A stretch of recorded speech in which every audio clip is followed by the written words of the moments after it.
প্রিয় দর্শক, আজকে আমরা একটি গুরুত্বপূর্ণ আমল শিখব ইনশাল্লাহ। আমলটি হলো 1 মিনিটে 3 খতম কোরআন পড়া সওয়াব। প্রিয় দর্শক, আগে আমরা এই সওয়াবের ফজিলতটা জেনে নিব। হযরত রাসূল আকরাম সাল্লাল্লাহু আলাইহি ওয়াসাল্লাম বলেন, সূরা ইখলাস একবার পড়লে পবিত্র কোরআনের 1/3 পড়ার সওয়াব লাভ হয়। হাকিমুল উম্মাহ মুজাদ্দিদে মিল্লাত হযরত আশরাফ আলী থানভী রহমতুল্লাহি আলাইহি এই হাদিসে আলোকে বলেন, আপনি যদি এই সূরা 3 বার পড়েন তাহলে আপনার আমল নামায় কর্মফলে পুরো 1 খতম কোরআনের সওয়াব লেখা হয়। সুবহানাল্লাহ।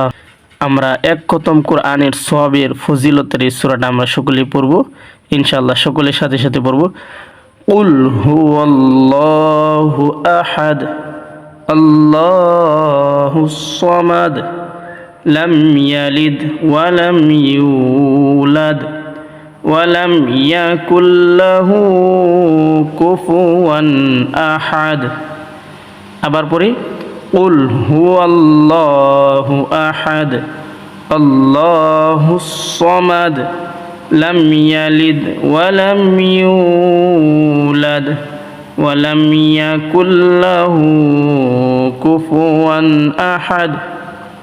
আরেকবার, কুল হুয়াল্লাহু আহাদ আল্লাহুস সামাদ লাম ইয়ালিদ ওয়া লাম ইউলাদ ওয়া লাম ইয়াকুল লাহু কুফুয়ান আহাদ।